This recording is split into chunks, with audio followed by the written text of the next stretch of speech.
The Chris Johnston Show. Let's go! Your number one destination for a behind-the-scenes look at the game of hockey. Is this thing on? Here's NHL insider Chris Johnston and host Julian McKenzie.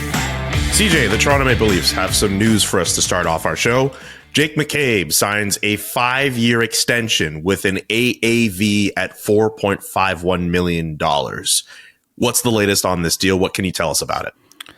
Well, the first thing I can say is he actually took a contract at $4.7 million per year over 5 years, $23.5 million total. But the reason the cap hit gets pulled down is because some of that money has been deferred beyond the end of the deal. You'll recall we've seen this in a couple contracts recently. Seth Jarvis did that in his Carolina deal over the summertime. And, you know, I think, quite frankly, it's a reflection of the fact how badly Jake McCabe wanted to be in Toronto. You know, he was a pending unrestricted free agent. I think it's fair to say on the market, he's getting 5 times $5 million on a contract, maybe even a little bit above that, depending how many teams get involved. You know, obviously it didn't leave a ton of money on the table, but he did leave a little bit there. I think, you know, it was a pretty, what I'd call peaceful negotiation, went on for some time here where the Leafs and McCabe's agent worked on this contract, but I think they threaded the needle nicely and found a number that Jake McCabe could live with that reflects his value, but also, you know, I think it's pretty good value for the team when you consider McCabe is a solid top 4 option for them, plays, you know, north of 20 minutes a night, and you know, not even tipping the scales at $5 million on the books will help them build out the team around him. I know we kind of talked about it when we discussed that Seth Jarvis contract, but I'm sure more people are going to ask. So we should probably explain why deferred contracts are slowly starting to become a thing. Why it's becoming a thing. I wonder if it's just a little bit a copycat, because it's been included in the CBA for a number of years that this mechanism has been allowed. Mm-hmm. The Arizona Coyotes, believe it or not, 10 years or so, I can't remember the exact year, but they did it 1 year with Shane Doan or on one of his contracts. In their case, I think they were deferring the money. Quite honestly, it was just about cash flow. It was so that they didn't have to pay everything up front, because obviously, you know, for some periods there that the Coyotes were run on a pretty shoestring budget. You know, when a team like the Leafs is doing it, it's done entirely to try to make the player more efficient under the salary cap. The reason the number comes down is because essentially the money Jake McCabe is deferring is not going to be worth as much in the future as it's worth today. And that gets reflected in a calculation that brings that cap hit down. So, you know, had he got $4.7 million today, that same $4.7 million in 5 or 6 or 7 years, isn't worth quite as much money because of inflation. So, you know, I don't know why exactly we've started to see more of these. I mean, generally speaking, because the money you're getting isn't worth as much in the future, most players, generally speaking, want as much money up front in any deal as they can. You know, you see when Leon Draisaitl or you know, when the top players are signing big money extensions, most often the bulk of the payments are loaded up in the front part of those deals, as much as the CBA will allow anyway. Now, there are some other ways around. I mean, not to dive too deep into the weeds here, but there's some tax things that I think can be beneficial by deferring some of the money, you know, depending on where you live and all the jurisdictions. I mean, obviously, you know, basically every NHL player pays someone to take care of all that because it is so complex. But, you know, I think in this case, it does reflect what was a pretty harmonious negotiation. You know, to get there has to be a spirit of agreeing, right? I mean, it's not just saying, well, he's taking 4.7 times 5. I mean, to get to that structure, you know, really it's a player, I think, trying to work with the team to make things, you know, better for them, building out the team. And then obviously, you know, in McCabe's case, he's going to get paid beyond the end of his deal. You know, he's turning 32 at the start of this deal. It's a 5-year contract. I mean, it's quite possible at that time that's the end of his career, and you know, would be some money paid into retirement, which isn't always bad either. Of course. And a good way to start off, at least for the Leafs, a new week for them. Just kind of going off our CJ Show group chat in the last week. Steve and the boys, not particularly happy with some of the results. Obviously, bad losses to St. Louis, Columbus, losing in overtime to Boston. Pretty tough week. We've brought up the worry-o-meter for different teams in the early part of this season, and we've brought it up for the Leafs for smaller things. But is it time to really just bring it up in general for this team as a whole? It seems like it's very easy to be very tense with this team. I get it with everything that they've gone through, but I don't know. It's probably time to check in on this team. For sure. And look, it's a fair question. Personally, I wouldn't set the worryometer, concernometer, whatever we're calling it, too high just yet. I think if you zoom out, it's still only 3 weeks into a season with a new head coach. There's been lots of good. The last week has not included much of it, but there's been some positive things that have happened to start the year. Now, I'm not telling fans what to think. I get it. This is part of being a fan is you ride the roller coaster, and I'm not sitting there and saying, you get blown out by a team like Columbus, which is likely to finish near the bottom of the standings this year. There's no part of a fan that's supposed to enjoy that. I just think, doing it, looking at the big picture, looking at it through, the clear eyes of the day. I mean, they're certainly just kind of scuffling. It's a 500 start, 4-4-1 so far. They play Monday night. Maybe by the time you've heard this, you'll know the score, but they play Monday night against the 8-0 Winnipeg Jets entering the game. So it doesn't get a lot easier, in the immediate term for the Leafs. But, I just think that the top players, haven't quite found their level yet. It's not even saying they've played poorly. Austin Matthews, they did definitely his line at a couple tough games in those losses to Columbus and St. Louis, but you saw a lot better from that line in Boston. I just think it's a matter of time with the amount of shots he's generating. You're going to see him score more goals. I think Mitch Marner, he had a pretty nice game in Boston, but he's got a little bit more. I just think the Leafs aren't yet clicking. A good week we'll probably have everyone starting to write columns or doing, these kind of hit panels and hits on how great the Craig Berube experience has been. It's the nature of things. But I just don't think I'm not smashing the worry button just yet when it comes to the Leafs. I think that the water is going to find its level, and I certainly think their top players are going to have more to give. And once they're producing at levels that we've seen over many, many years, they're probably going to win more games too. You're speaking like someone who has seen many a Toronto Maple Leafs season, and come on, it's just 3 games. Also, I don't know. I'm sure you go ahead. For good or ill, right? We all know that April, May is when we'll make the big judgments on this team, as with a lot of teams. The playoff success is what you're looking for, but this is year 9 of Matthews, Marner, Nylander being Leafs teammates. Yes. John Tavares is in his 7th year in Toronto. I just think we do know what to expect from the group. The power play has been abysmal, but I'm just going to bet if you can keep rolling those players onto a power play that it's going to get better. Obviously there's some confidence issues with it. I think that they have to look at things tactically, but just by accident, those guys are going to start scoring. I would think. If I'm wrong, then, we'll be talking about this in a month's time. And if they're below 500, I think then we'll be smashing the worry button. I just think they've earned enough benefit of the doubt that we don't need to do it in this corner just yet. That being said, I understand why the group chat is what it is. I didn't watch Steve's LFRs, but I imagine the tone of the last couple has been, he had a one-taker last week. Wow. He's in the one-take territory. I think it was the Columbus game. Yeah, he's in one-take territory already. Wow. Teams like this is the NHL, man. No, but here's the thing. You're right. This Leafs team should not be losing the way that they lost to Columbus. Right. Well, but except that, to some degree, bad losses. Every team has bad losses. 100%. And so I guess if it's a pattern, and look at Steve seeing a pattern over he's looking at 8 years of a pattern. But if it becomes a pattern for this group in this season, and you're seeing it week after week, and they don't get it out of their game, and the coaching staff isn't able to make adjustments, and the players don't play better, well, then you start to get into that concern territory.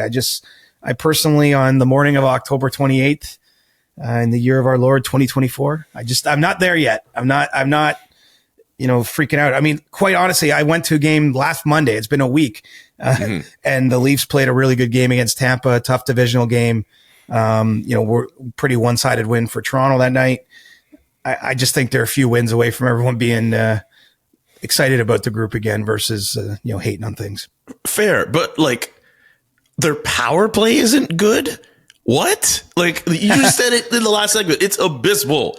I don't know if I've mentioned this already on the podcast. I have literally seen this power play win games. I literally saw them win a game against Calgary last year where they did not play well at 5-on-5 and they went to the man advantage and they won a game just being on the man advantage. I saw an Austin Matthews hat trick in the flesh and everyone lost their minds. Like, to see that power play go to what this is now, like, what the hell are we doing here? Like, what's like, how did it get to this point? And again, Marc Savard, who I've written about, I know Leafs fans have seen the article I wrote about him at the beginning of last season. This is a guy who, look, when I interviewed him, told me to my face, with the people he had in Calgary, he thought he had a top 5 power play with guys like Jonathan Huberdeau, and obviously it didn't work in Calgary. So I just figured, like, hey, you know what? He's going to Toronto. He's got Austin Matthews. It should work. It's not working. Like, it doesn't. Like, maybe I'm speaking from the outsider's perspective. It's boggling my mind that it doesn't work. Right, but it's not just Marc Savard. I mean, if you're going to tell the story of this power play, you got to go back to last February when it started to go cold through February and March. In the playoffs against Boston, it was 1 for 22. Probably cost them, was one of the if you were going to list 3 or 4 factors that cost them the series, that was one of them. Might be number one, quite honestly. They fell 1 goal short of winning that series. And then it started this year the way it has, all with the same personnel, more or less on PP1. I know they've mixed in Oliver Ekman-Larsson a little bit to start this season at times, but Morgan Riley's been there too. And that, he was obviously the defenseman with that group. And so, I think what's interesting is that the same players have played together so long, which, obviously can be a big positive. They're almost in each other's brains. They know their instincts and tendencies, but it can become a negative thing. I believe, when the success goes away and maybe they start questioning what they're doing. They're on their 3rd year with a 3rd different power play coach. It was Spencer Carberry's job a couple seasons ago before he went and took the head coaching job in Washington. Last year, Guy Boucher was hired as the assistant that ran the power play. This year, it's Marc Savard. So I think that there's a combination of factors. They've just gone stale to some degree. I think their entries to the zone have not been crisp enough and consistent enough for, again, players of that skill. And then you have different voices, different opinions. Like, you got a lot of different things going on. I actually think there's merit to blowing it up and doing basically, most teams tend to do one strong unit with their best offensive players. That's certainly I would say that's the norm these days in the NHL. I think there's an argument for the Leafs to spread it across 2 units, have them almost compete against each other in a sense, give everybody just a fresh look at things, obviously incorporate new players by doing that and more meaningfully into the power play, because the Leafs are like a lot of teams, like their PP1 stays on most of the time for at least a minute, if not a minute and a half straight out of the gate. And the second power play unit never really gets a lot of time to find itself. So, that's a long way of saying this problem predates Marc Savard's time in Toronto. Now he's responsible for it though. I mean, I'm certainly not absolving him. I mean, he's coached the team now for 6 weeks, going back to the start of camp. They're 9 games into the season. It's definitely costing them games at this point. I mean, a team like the Leafs, you're like Edmonton when it's been at its best. Ironically, the Oilers have struggled on their power play to start the year too. So I don't know what's in the water around the league right now, but some of the absolute best offensive players who I still think are going to end up at the top of the scoring charts have not gotten off to like amazing starts this year. And a lot of that goes to the power play, right? I mean, when I say that, like Matthews and Marner haven't hit their level yet, I mean, part of it's because what does the team have? I think 3 power play goals in 9 games. I mean, a team like the Leafs could score 1 a game and you wouldn't bat your eyes. So, yeah, that's a long way of saying I don't know how they get out of it. It's certainly probably the number one story. I mean, it's a hard story for fans to get their heads around. Fans mostly are just looking at it and going, well, these guys should score and they're not scoring. I mean, that's the essence of it. But obviously they're breaking it down on a much deeper level than that. And, going into Winnipeg is going to be a tough place to win on Monday night unless they get a goal or 2 from the man advantage. Yeah, no big deal. They're going up against the undefeated Winnipeg Jets. I mean, hey, if they get the win over the Winnipeg Jets, you're right. Maybe people just forget about the last week and then they all start becoming more positive again. You're right on that. Well, we'll see. I mean, look at it's every season. The funny thing is Jonas Siegel had the tweet, and I don't have it in front of me, but I think the Leafs 2 or 3 of the last 4 years have started with this exact same record. I mean, this has been a typical start for this group. That's not to say it's a good thing, but those teams did end up with like 102 points and 105 points and whatever. So, I think there's other places around the league where where good teams are still scuffling. even the Preds getting a couple wins, like I'd be a little more nervous. They've dug a little deeper of a hole. I just let me watch another weeks of games, and honestly, by next Monday, man, maybe I'm smashing the worry button. Who knows? Cool Hand Chris over here. Something like that. New nickname alert. Cool Hand Chris is pretty good. Anyway, that's going to do it for Leafs Corner, unsullied by sponsorship since 2021. That's when the podcast started. Well, I think that's good for that. Anyway, one story I want to get to that happened over a couple days ago. Tristan Jarry, the Pittsburgh Penguins goaltender, getting sent down to the AHL on a conditioning stint. Obviously not a good start to the season for him, but at some point, considering what Team Canada's goaltending situation looks like for the Four Nations, he was mentioned as a possible candidate to be in the net. I'm not liking those chances right now, but what do you think of him being sent down to the AHL and Tristan Jarry as a whole this year? Like, why is he in this spot? I mean, look, my concernometer was much higher in Pittsburgh. They've just come through a Western Canada trip where they lost all 4 games. I think they went 0-3-1 in that stretch. I just have wondered all along for a team trying to win, and just, I don't see it for the Penguins. They're trying to do something that they're going up against Father Time, and Father Time is just a tough thing to defeat.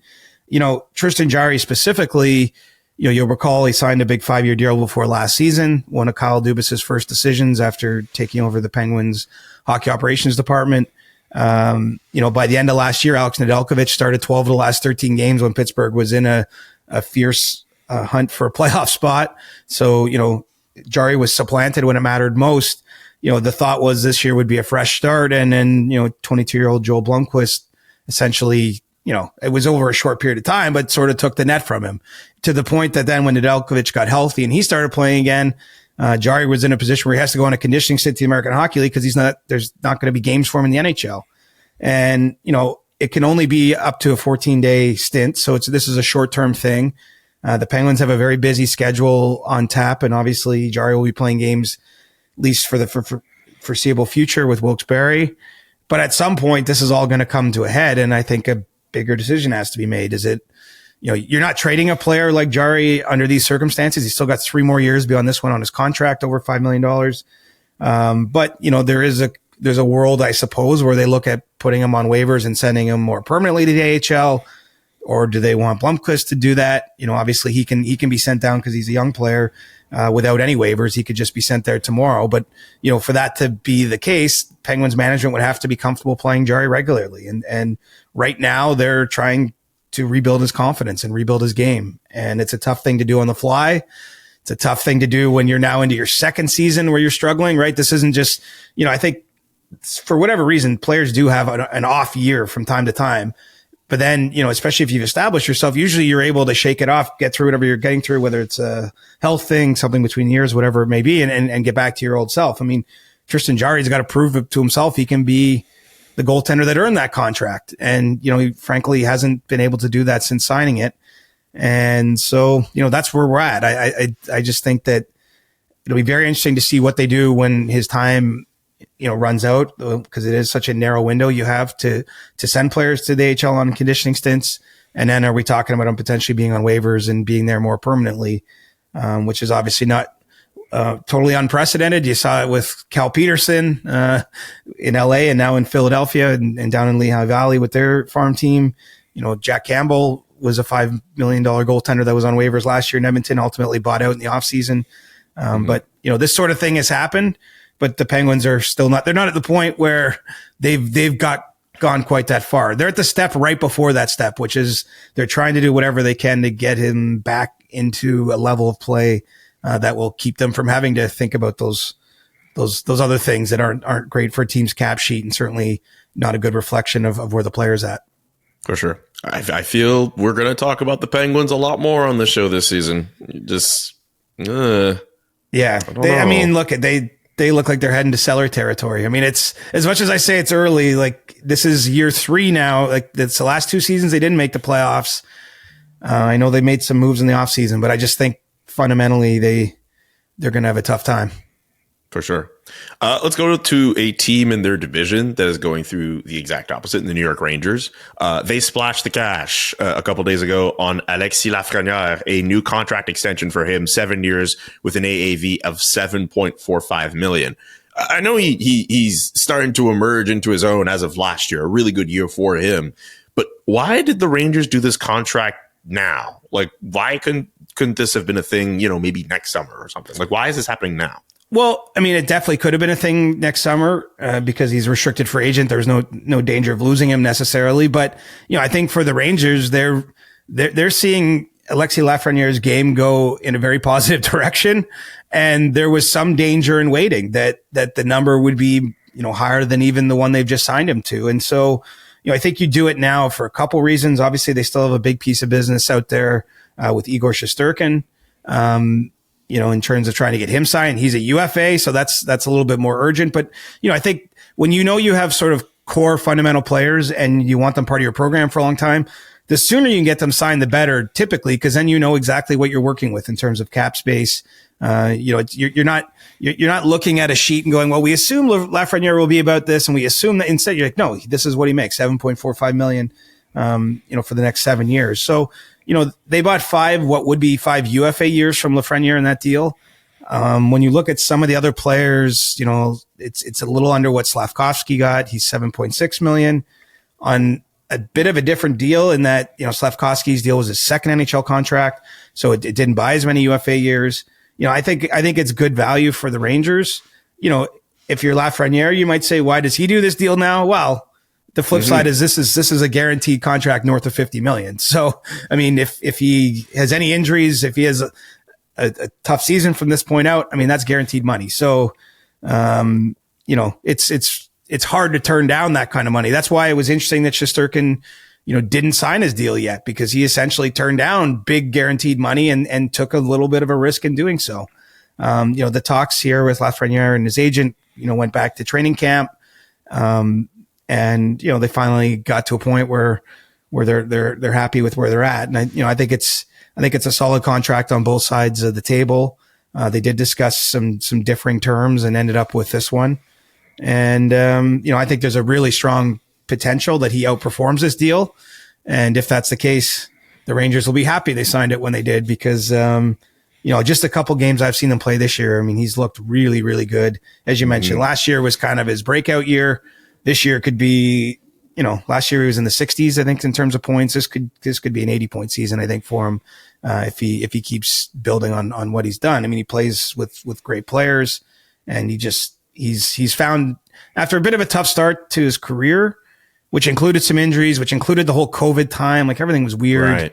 Right. I think he's finally sort of developed into the player that he was hyped to be when he went number 1 overall.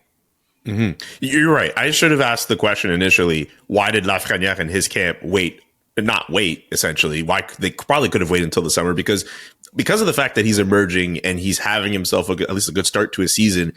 Maybe he could have got himself an AAV of $8 million, maybe something a little bit more. Like, I don't know. That's at least how I see it. But I think the way you framed it for both sides was really good. Well, and look, and I haven't talked to Alexis, so I actually don't know him that well. So I don't want to guess, but I will say this just broadly. Not every player's priority is to make the absolute most amount of money in a negotiation. It's not. And some players, they get to a certain level and they're like, I'm good with that. Team's good with that. Let's do it that way. I mean, each negotiation is different, and certainly each individual and what they're looking to get out of it is different. And so maybe it's possible he's fully aware of the fact that he might potentially have left some money there, but he just was, he got to a point where it's like still a lot of money and he's good and he loves being in New York, and this is something that can help the team too. So there's always that give and take, right? In the negotiations, the same way some players would never even think of a deferred deal, and Jake McCabe was comfortable working with the Leafs to do that kind of contract. I mean, it's hard for any of us to put ourselves in those shoes, because I'm assuming most people listening to this haven't negotiated for themselves a $7.5 million deal. Maybe you have. If you have, that's awesome. But, it's not all about the money for everyone, I guess, is what I'm getting at. If you are part of the group of people who have negotiated such a large contract and you listen to this podcast, are you still allowed to call yourself a 100%er? Do you call yourself a 100 +1 percenter. I mean, it wouldn't. There's got to be someone out there. I mean, look, there's got to be someone out there. There's lots of ways to make money in all sorts of walks of life, but it would not be the average listener's income would not be $7.5 million a year for this pod, nor is ours. For sure. I just want to say one thing with the last point you made about Lafreniere and the fact that, you know what, he's totally fine with making that type of money and he just wants something for himself. I think that's totally cool when players want that. What I don't like is when other people start looking at the amount of money players make and they start being like, oh, well, that guy should be making money that's good for the team. And look at him. He's not greedy and all that. People who kind of just are on the outside looking in, just kind of studying how somebody should be making their money and the benefit of the team. Like, I don't like that opinion per se. I think if a player can maximize their value, they absolutely should. If they don't want to do it to that point, or if they feel they've maximized their value in their own way, I think that's more than fine. I just wanted to make a comment about how I don't necessarily like it when people look at contracts like that and say like, oh, well, look at him. He's a good guy. He's saving money for the team. Look at him. Like I don't like that particular comment. I don't know if you feel differently, but no, I think it's totally fair. It's funny the way I mentioned Matt Sundin's book last week.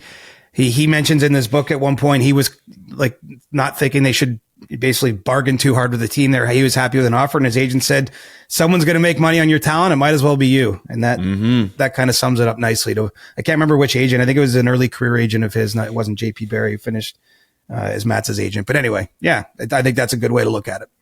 That's a bar. Tonight, the Tampa Bay Lightning and the Nashville Predators play. Steven Stamkos returns to Tampa Bay for the first time since leaving the franchise for the Nashville Predators in the offseason as a free agent. Still can't believe that happened. I still can't believe that happened. When we were talking about this story how many months ago, just picturing him in a different uniform was just like, really? Like, we're at that point, and here we are now. He's already back. He's already going to be back in his former city. What do you think of this matchup? And what do you think of Stamkos and his return back to Tampa? I think it's going to be emotional. I think it's going to be unique. For the reasons you mentioned. I mean, how many players ever truly come to embody a team, a franchise, a city? Like it's not a stretch to say that's the Steven Stamkos was the Lightning for a period of time. He was Tampa. He was their captain for a long time. He was part of 4 teams that went to the Stanley Cup final, 2 that won it. Basically all the hype that accompanied his number 1 overall pick in 2080, he delivered on it all. I think I haven't looked recently, but I think he's at both 500 goals and 500 plus assists. Hall of Famer, probably one of those players that's is positive. Like he's as good as he is on the ice. He's an even better guy off the ice. I wrote a story on him last year and talked to a lot of his former teammates, and a lot of people shared with me just examples of the things he did to make teammates comfortable, giving them his car. He was the guy that would open his door to you if you get traded there. And he was there a long time at the end of the day. And so I think all that combined is almost every night on the schedule, you can be like, oh, this player is returning to this city where he used to play. But this is not just another old player returning to a city. So, I'll be interested to see. Sounds like the Lightning don't want to go too far. Like, I'm sure it's hard to strike the right tone, even if you're in the Lightning's position here.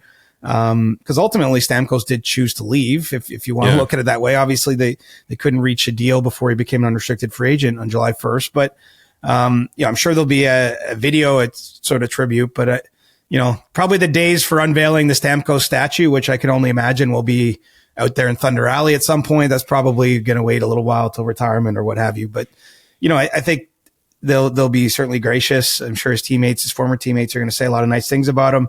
And I would expect the fans are going to give him a standing ovation. I mean, I'd be shocked if they booed him, for example. To me, it's not even a question, but we'll see what happens. It's too good for that franchise, for those fans to boo. I mean, fans are allowed to do what they want, but I think you're going to hear more cheers than boos for a iconic franchise player such as he was. You might not even hear a boo, honestly. I mean, he was, again, right. Even like the way he left, he was so gracious. I think it can be, it's awkward, right? Like when sometimes an athlete, I get why it happens. We don't have to go back over why he left. It's just, it can be, he wants to still play. He wanted to be there. They didn't want him. He wants to earn a certain amount. Like it just, it's the business of the sport sometimes get in the way of all of the fairy tale aspect of what we like to talk about, the sports themselves. But I just feel like he handled himself as well as he could and all that. And I imagine tonight, like he must be feeling so weird to be there and staying in a hotel and, just like that. The guy like that's been home for him for so long. I'm very curious just to see how the whole thing goes, and would be pretty cool if he could score a goal too. I mean, he might even get cheered if he scored for the other team. I think that's the level of respect we're talking about that fans have for Stamkos. For sure. One more piece of Tampa Bay news for you from the last few days. Jeff Vinik selling his majority stake in the organization. He'll retain full control for the next 3 years. One other cool piece, unless you wanted to bring it up, just the fact that he's paying out bonuses to all the full-time employees ranging between 50 and 60K. That's pretty awesome for an owner to do, Jeffrey Vinik with the Tampa Bay Lightning. I mean, it's unbelievable. I've never heard of that. I mean, it might have happened somewhere, but this guy has been thought of as one of the best, if not the best owners in the NHL for a long, long time. I even heard a story, I think it was during the pandemic, that at a certain point he had someone within the organization print off kind of like everyone's salaries that work for him. I'm talking just to general people, and everyone below a certain line, he's like, no, they got to make at least X, and bumped. He gave basically the lowest earners in his company, he gave them all a raise, at that point. And, and it's just stuff like this. Like, I think he really, he appreciates what people have done to help build his business. I can't remember what he bought the Lightning for, but I think it was like 90 million, and, he's selling it at a valuation in the billions. He wants to share the wealth with the people who help do that. I just think what a cool story. And, we don't have a hat tip to give out today, but, it's usually our Thursday thing, but I'll tip my cap to that, because I thought that was a pretty cool piece of pretty nice gesture. I mean, pretty generous. And suffice to say, I'm assuming a lot of those employees that are getting a $50,000 or $60,000 bonus probably aren't making tons of money. Like that will probably feel life-changing for some of them in terms of maybe being able to help out with their bills or what have you, their living situations. I mean, what a gesture by him. Absolutely. And with that, it's time for Ask CJ. Are you ready to answer questions? But for everyone who doesn't know, CJ never asks to look at the questions beforehand. These are never screened. He's surprised every time we do this. Keeps it interesting. That's the point. That's the idea here when we do Ask CJ. Let's go through some questions. Do you know back, and it's probably safe to say this now, but I used to do TV chats with Sean McKenzie on pretty much a daily basis. And sometimes we would do it where we'd go on live and I wouldn't know what he was going to ask me. Like just to kind of keep it spicy, and keep me on my toes. So, cause often those things are sort of scripted in a sense that you talk about what subject you're going to get into, but sometimes Sean would do Ask the Siege, he'd call it. And we'd just go do a hit and we wouldn't know what he was going to ask about the power. Ask the Siege? That's what it was called? That's what he used to call it. Anyway. I figured it's safe to share that now, because it might sound a little unprofessional, but when you're doing those chats every day, it starts to be a bit of a grind. So it kind of like, kept me on my toes. Today I learned I am not the first McKenzie you have ever met who has organized some kind of Ask CJ segment with you. Okay. Also, if we are ever in a position where I get to do TV again and we get to do these segments, would you want to learn questions from up front? Would you want me to just be like, all right, we're just going to talk about this, and then we just go in? Do you think we could do that? I think we could do it. We could do it now for sure. Yeah. But no, I'm okay with us talking about it. That was just, keep in mind, Sean and I were doing like 2-minute TV chats. It wasn't like a 45-minute podcast or something. So we should have some vague structure. Obviously, we half the time we don't even stick to it. We get talking about something and go down a rabbit hole. So those are the best shows. Let's start with this one question from Insider J Money, friend of the show. Hello. Why is Matvei Michkov the greatest rookie we have ever seen? I've noticed Insider J Money is appreciating Michkov's talents. I mean, he's been a point per game rookie for the Flyers. It's been a really tough start in Philadelphia, but one of the positive lights has been Michkov. And, I still want to see a little bit more, but he's got to be your early front runner, I would think, for the Calder. I haven't invested a lot of time or energy into that subject just yet, but he's a player coming off of playing professionally in Russia. Very sorry, my boss just texted me. Caught my attention. Yeah, I mean, I'm not whatever insider called him there. I'm not going to say he's the greatest rookie ever of all time, but he certainly looks like he was worth the pick that Philadelphia made on him. A lot of teams passed on him, right? He was one of those guys in his draft year that was, just kind of a bit of an unknown, and so enjoy Philly. Do you want to take that call or text from me? Like certain you get a certain text and you're like, ooh, what's this? I better pay attention. Yeah, Hey, I think you're good. It's probably just like, hey, look at what story you got to deal with next. Yeah. Anyway, Matt Wadman, next question here. Which player on Team Sweden's jersey should I get? I have a Hedman blue, a Henrik Lundqvist yellow from the World Cup in 2016, and an Elias Pettersson number 40 yellow from the World Juniors. Love what you guys do and keep up the great work, both of you. I mean, you could get a Nylander 88. He's had some big moments for his country, including scoring a gold medal winning goal at a world championship. You could do maybe a Mika Zibanejad. Yep. I like Mika. I like his style. I mean, lots of great Swedish players. You can't go wrong. I probably said this a lot. I don't really wear sweaters. I wouldn't buy one, but if I was buying one, I'd be getting the yellow one. To me, that's the classic, the yellow with the 3 crowns. And I do like in the Four Nations jerseys they put out that they didn't mess with Sweden. Like nope. The crowns might be a little larger than they have been on some other jerseys, but for the most part, like that's just the Sweden sweater. Whereas, I feel like Canada, like there's been a lot of different Canadian sweaters. It's probably just a marketing sales thing is the main reason. And of course, at one point, the Olympics made it so that, it was just the Hockey Canada logo for years. And then they said you can't have Hockey Canada's logo there. So that forced a change. But I feel like at sometimes the Canadian sweater gets too monkeyed with, if you know what I'm saying. Whereas I like that Sweden's. I've never heard that term before. Monkeyed with. Yeah, like it's like a monkey wrench. Like you're. Oh, okay, all right, monkey wrench. So it's like you're jiggling it too much. You know what I mean? But in this case, I just think that the Canadian one's okay. It's actually grown on me a little bit. I wish it had a stripe at the bottom. Looks a little practice sweatery. Anyway, you can't go wrong with a Sweden sweater is what I'm getting at. Sweden has the best of all the Four Nations jerseys, then USA, then Canada, then Finland for me. The rare time we agree. Like I shouldn't say the rare time. It seems like we have a lot of like differing opinions. But we agree on a lot of other things too. That's true. That's true. We just don't focus on those as much. That's true. That's right. It's just usually like when we have this sort of thing, like let's rank something, we usually don't agree, right? That's fair. Yeah. Which is frankly more interesting. Imagine every single time you're like, here's my ranking. And I'm like, yes, that's right.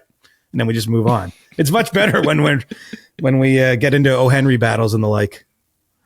Poutine hot dogs and all the nonsense we've had over the years. Oh, man. Hey, it only took us like 284 episodes to get to this point. Oh, wow.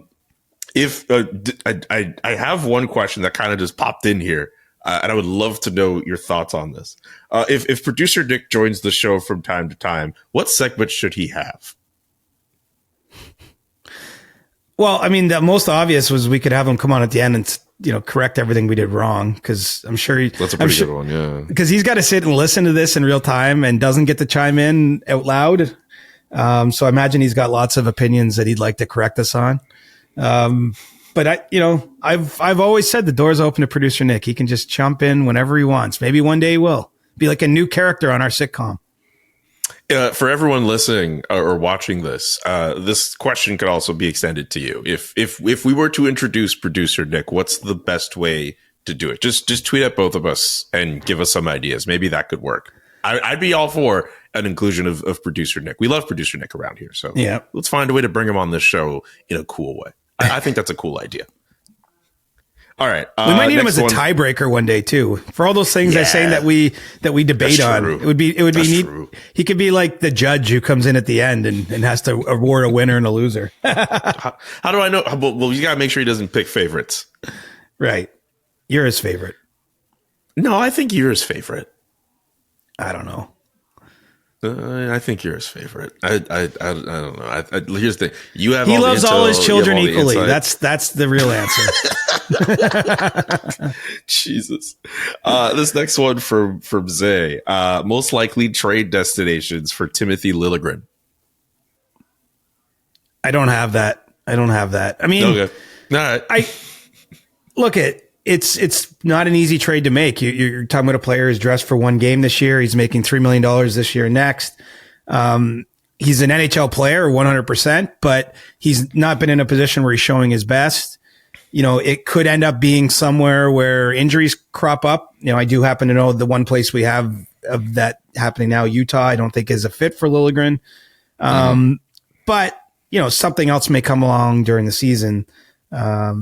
You know, he's in a tough spot, but he's still pretty young. He's very mobile, and he shoots right. Not enough defensemen in the league shoot right. Most teams are looking for a right shot defenseman. So, you know, I think if he gets traded or when he gets traded, it's most likely to a team probably rebuilding and, you know, towards the bottom of the standings and sees him as something that can help, you know, improve them in that area. But, you know, I can't give you the 5 destinations right now because I don't think there are 5. I think, quite honestly, the deal would probably be made if there was an obvious place to deal him right now. I think that the Leafs would look to do what's best for Liljegren. There's no way the Leafs would send Liljegren to Ottawa, right? Why not? Those teams have made a trade before. Because the Senators need a defenseman. I've felt that way from day one with this team. They could use a defenseman right now. Also, Artem Zub still is not healthy. Their bottom pairing of Tyler Kleven and Jacob Bernard-Docker is nah. I think Did that work? part of the problem with Liljegren, in my eyes, is that he's not best suited as a bottom pairing defenseman. And certainly in Toronto, the path to the top 4 is tough for him.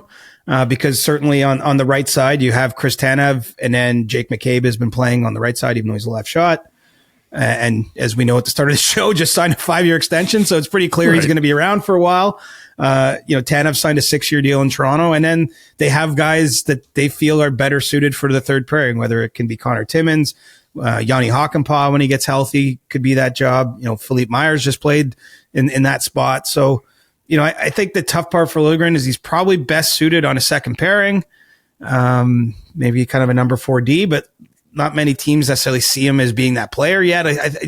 He's kind of an awkward one. He's a little bit of an in-betweener, at least where he's been in his career so far. But I would underline he's still pretty young, and wouldn't surprise me to see him find his way. It just might have to be in a new location. And I think they would trade. Why wouldn't you trade to Ottawa? I mean, if you say you're not going to trade with a rival, it like limits potentially. Maybe that's where the best deal is. You know what? So never say never. Does he kill penalties? A little bit. He has killed penalties. All right. I love it. You're playing matchmaker here. I'm just curious here, just because look, I think the Ottawa Senators need a defenseman. I've felt that way ever since I'm not that all in yet. Just there's so many things I want to do with covering this team, but there's one thing I know for sure. They need a defenseman. And I'm just wondering if Timothy Liljegren makes sense. Right. Anyway, I got a few more here. We'll wrap this up real quick here. Caden asks, any idea how long the leash is for Mike Sullivan in Pittsburgh? Extremely long. I think like he might have the longest leash you could have almost. I mean, certainly I think is viewed very positively by Fenway Sports Group that owns a team. You know, I don't know his exact contract status off the top of my head, but I know he signed a long-term extension at a high amount of money. And, you know, he's been there a long time. So typically I get it. Like when a team starts struggling, you think the coach is going to pay the price. But in this case, I think he's got about as much security as you can have as a head coach, which is to say it's still not full security. But, you know, I think at some point, if he ends up leaving Pittsburgh, it would probably be more of a mutual decision than him being fired mid-season. That's just my sense of things, is that he's pretty firmly entrenched there. So, a lot of things might come on the table in Pittsburgh before the end of the season. I don't believe that'll be one of them. Okay. One more for you from Felix. The San Jose Sharks have now lost, it's actually 9 games now. It's still early, but keeping in mind Macklin Celebrini is still week to week. Would you be worried right now if you're cheering for Team Teal? Are these still the same last season Sharks, or do you think the narrative is overblown? I think better days are ahead because you have some players that are going to be impactful NHLers now that are starting their way in the league. But the path from where you are to when it gets really fun again is probably going to take some time. So I would be worried in a sense, but then at the same point is I don't think anyone expected the Sharks to, have a 30-point jump in the standings this year. I mean, they were, they've been pretty bad for a couple seasons, and I think they're still pretty bad. The only good news is you have some younger players now to get excited about. And unfortunately for Celebrini, he's just played the one game. So, it'll be better to watch the games when he's playing, even if you're losing 4-3 and, 2 of the goals come off Celebrini's stick. Like those are the nights when you're a fan, you start to get excited and you start to see hope. But, that organization still has a long ways to go before they're where they want to be, which is obviously knocking on the door, making playoffs again and having a chance to win the Stanley Cup. All right. That's going to do it for Ask CJ. And that's going to do it for the Monday edition of the CJ Show. Well done, my friend. This is great. Thank you. We got there together. Through thick and thin. I got you, brother. Through boss tax. Through everything. Everything.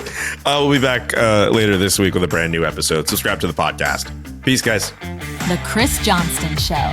Follow Chris on Twitter @ReporterChris and follow Julian @JKA McKenzie. The Chris Johnston Show.